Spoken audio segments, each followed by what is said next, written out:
Hi everybody, and welcome to our module on Klinefelter and Turner syndromes.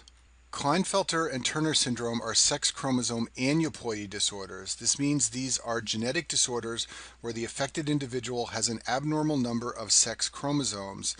Klinefelter syndrome occurs in males who have an extra X chromosome. For example, they may be XXY when they should be simply XY. Turner syndrome occurs in females who are missing an X chromosome, so instead of being XX, they are referred to as X0, meaning they only have a single X chromosome. Both of these disorders can be diagnosed by sending a patient for a test known as a karyotype. A karyotype involves counting the number of chromosomes. This is a picture of a karyogram shown on the screen here. And in patients who have Klinefelter or Turner syndrome, you will either see an extra copy of the sex chromosomes or only a single copy of the X chromosomes. And often multiple cells are analyzed for the numbers of chromosomes because, as we will see, some patients with these disorders display mosaicism, meaning not all the cells in their body have abnormal numbers of sex chromosomes. Let's start by talking about Klinefelter syndrome. In 80% of cases, Klinefelter syndrome occurs in boys who are 47XXY. This means they have 47 chromosomes instead of the usual 46. They have X and Y just like normal boys should, but then they have an extra X chromosome. And this is usually the result of meiotic non-disjunction of either parent. I talk about how this occurs in the video on meiosis. Rarely, these boys are 48XXY, meaning they have two extra X chromosomes. These tend to be more severe cases because they have another X chromosome in addition to the one extra that most cases of Klinefelter syndrome have. And then sometimes boys with Klinefelter syndrome display what's known as mosaicism, which I talk about in other videos. In mosaicism, some cells in the body have different numbers of chromosomes compared with others. In this case, some cells in the body are normal. In other words, they are 46XY with just one X and one Y chromosome, whereas other cells are 47XXY and are abnormal. These tend to be less severe cases because some cells in the body have the normal complement of sex chromosomes. And these cases of mosaicism are not due to meiosis errors. They're usually due to mitosis errors. They occur due to non-disjunction during mitosis after conception. And the same thing is true in other genetic disorders where there is mosaicism. This can occur in Down syndrome, where mosaicism is due to mitosis errors and not meiotic errors. This is a karyogram of a patient with Klinefelter syndrome. You can see that there are two copies of all the numbered chromosomes, and then there are also two copies of the X chromosome and one copy of the Y chromosome. Thus, this patient has 47 chromosomes and 3 sex chromosomes with an extra X. An easy way to remember the features of Klinefelter syndrome is to think of it as a feminized male. The patients who have this disorder have an X and a Y chromosome, so they are male in appearance. However, because of the extra X chromosome, they have many female features. So one of these features is that they are going to display hypogonadism. Their testes are going to be underactive because of that extra X chromosome. They have small, firm testes. They have atrophy of the seminiferous tubules. They typically have low testosterone levels, and we'll talk more about this in a minute. And it is the ratio of estrogens to testosterones that determines the disease severity. Individuals that have two extra X chromosomes have lots of estrogens relative to testosterone, and they have more severity of their disorder. Because the testes are hypoactive, the levels of gonadotropins coming from the pituitary gland will increase. So there will be low levels of inhibin B coming from the testes. This will lead to high levels of FSH from the pituitary. There will be low testosterone from the testes. This will lead to high levels of LH coming from the pituitary. Here's a slide from our endocrinology video on male reproductive hormones, just to remind you that in the testes you can find Leydig cells and Sertoli cells, and they make testosterone and inhibin, which feed back negatively on the pituitary gland. So in Klinefelter syndrome, when you have lower levels of testosterone and lower levels of inhibin because the testes are underactive, this leads to loss of negative feedback, and thus the levels of LH and FSH can rise. Low testosterone and relative excess of estrogen account for many of the clinical features of Klinefelter syndrome. Boys with this disorder display delayed puberty, and in fact this disorder is often first diagnosed at puberty because prior to that point the children will appear to be a normal male. These boys have reduced facial and body hair. They often have a female pubic hair pattern, as is shown in this picture on the screen here. They can develop gynecomastia, and in addition they often have infertility and reduced sperm counts. Genital anomalies are common in boys with Klinefelter syndrome. First of all, they often have cryptorchidism, which is undescended testes. In addition, they often have hypospadia. Hypospadia is where the opening of the urethra is not in the normal position at the head of the penis. Shown on the screen are a couple examples of different types of hypospadia. And then finally, boys with Klinefelter syndrome often have a very small penis. This is called micropenis. Patients with Klinefelter syndrome have a characteristic physical appearance. First of all, they usually have long legs and arms. This is because they have an extra copy of the SHOX gene, which is found on the X chromosome, and this gene is important for long bone growth. Shown on the screen is a picture of a man with Klinefelter syndrome. You can see that he's tall and has relatively long arms.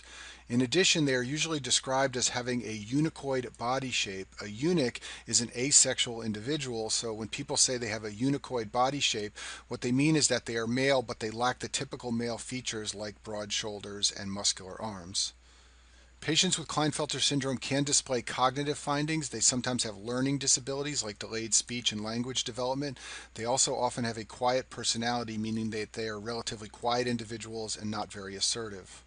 For the USMLE Step 1 exam, it's high yield to know that patients with Klinefelter syndrome can have a bar body found in the nucleus of their cells. A bar body is an inactivated X chromosome. It's normally found only in the cells of females. Females are XX, so one of their X chromosomes undergoes a process called lyonization, where that X chromosome becomes condensed into heterochromatin with methylated DNA, and thus it becomes inactive, so that in each cell of a female's body, only one X chromosome is active, the other one is inactive, and appears as a bar body, which I've shown on the screen here. It's a dark spot at the periphery of the nucleus, and it indicates an inactive X chromosome. In patients with Klinefelter syndrome, you can also see a bar body, and normally you do not see this in males, but you will see it in males who have Klinefelter syndrome because they have that extra X chromosome. In contrast to Klinefelter syndrome, in Turner syndrome there is a missing sex chromosome. 45% of cases occur in girls who are 45x0. This means they have 45 chromosomes instead of the usual 46, and they only have a single sex chromosome, an X chromosome. They are missing the second copy of their X chromosome. Most of these cases are caused by fertilization of an egg with a sperm that lacks the X chromosome. Many cases of Turner syndrome are what's known as mosaic Turner syndrome. These are often milder cases. In these cases, girls are born with a mosaic of chromosomes in their body. So some cells will be 45X, but other cells will be normal and will be 46XX.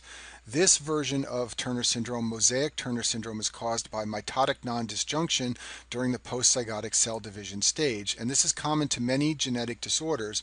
Mosaic Down syndrome is caused by mitotic non-disjunction. Mosaic Klinefelter syndrome is caused by mitotic non-disjunction. And so is mosaic Turner syndrome. We saw before that Klinefelter syndrome is a male who is very tall. In contrast, Turner syndrome will be a female who is very short. And this is because girls with Turner syndrome have lost one copy of that SHOX gene on the X chromosome we mentioned earlier. And because females with Turner syndrome are often short, they are often administered growth hormone in childhood to try to have them develop to a normal height. Other classic features of Turner syndrome include a broad chest. This is sometimes described as a shield chest because the chest looks sort of square like a shield would in medieval times. And in addition, they often have widely spaced nipples, so they'll have the shield chest with the nipples very far apart on the chest. There are a couple of features of Turner syndrome that are believed to result from lymphatic obstruction that occurs during fetal development. Girls with Turner syndrome classically have a webbed neck, as shown in this picture on the right side of the screen. This is believed to result from poor lymphatic flow during fetal development. In addition, babies with Turner syndrome often have swollen hands and feet, especially right at the time of birth.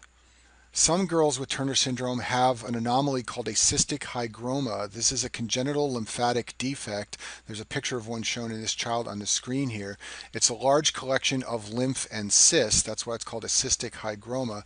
It's often found in the head and neck, and it is sometimes detected in utero on fetal ultrasound. Ovarian function is typically abnormal in girls with Turner syndrome. The hallmark of the disorder is a female with primary hypogonadism. These girls have loss of ovarian function. It's often described as gonadal dysgenesis. In addition, a classic finding is what's known as streak ovaries. This is where there are streaks of fibrous tissue seen in the expected location of the ovaries, and these girls have no or very few follicles. Shown on the screen is a picture of the ovary. It's normally found in the middle of the broad ligament, but in girls with Turner syndrome, instead of ovarian tissue, there will be streaks of fibrous tissue, hence the name streak ovaries. Because the ovaries are abnormal, there are decreased levels of inhibin B and estrogens to feed back on the pituitary gland, and therefore you can see increased levels of LH and FSH, just like we talked about in Klinefelter syndrome. In actual practice, it turns out that the levels of LH and FSH vary during childhood. They are sometimes normal during certain periods of development, therefore you can't rely on these for diagnosis. They're often most abnormal in early childhood and pre-puberty after 10 years of age. If this disorder isn't picked up early because of presence of a webbed neck or puffy feet or a cystic hygroma, it's often diagnosed at the time of puberty. Girls with Turner syndrome will display delayed puberty. They will have absence of breast development and failure to menstruate. This is sometimes treated with estrogen supplementation to try and induce normal changes of puberty in girls who have this disorder. In addition, Turner syndrome typically leads to primary amenorrhea. In fact, it is the most common cause. This is sometimes referred to in textbooks as menopause before menarche. Basically, these girls are born with insufficient ovarian tissue, so they have menopause before they've had the start of menses. Now, some girls will menstruate and develop menopause early in their teens or 20s. These are usually girls with the milder form, the mosaic form of Turner syndrome. Most women with Turner syndrome are infertile. As I mentioned before, they are born with zero or relatively few ovarian follicles. Some women can become pregnant if they use donated oocytes because they can carry the baby to term once the egg has been fertilized. It's very high yield for step one to know the cardiovascular complications of Turner syndrome, which I have listed on this slide. About a third of girls born with Turner syndrome have a bicuspid aortic valve. Normally, the aortic valve has three cusps, but in about 30% of girls with Turner syndrome, it has two cusps, as shown in this picture on the screen. Up to 10% of girls with Turner syndrome have coarctation of the aorta, as shown in this picture here. I discussed this in detail in the cardiology section in the video on congenital heart defects. And then finally, high blood pressure is common in girls with Turner syndrome. It may even occur in childhood. It is sometimes due to the coarctation of the aorta or renal disease, which we'll talk about in a minute. However, it's often a primary disorder. Kidney malformations affect about a third of children with Turner syndrome. Often it is an abnormality of the collecting ducts. However, children with Turner syndrome can also develop a horseshoe kidney, which is something they like to test on step one of the boards. This is a horseshoe kidney shown on the screen here. The lower poles of both kidneys are fused, and for this reason, the fused horseshoe kidney sits lower in the pelvis. I talk about horseshoe kidney in the renal section in the video on embryology. There's a high incidence of osteoporosis in women with Turner syndrome. This is because there are low levels of circulating estrogens because of the single X chromosome, and for this reason, estrogen treatments are often prescribed in order to increase the bone density.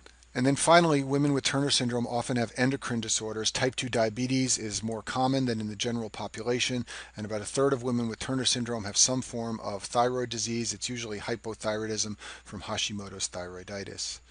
And that concludes our video on Klinefelter and Turner syndromes.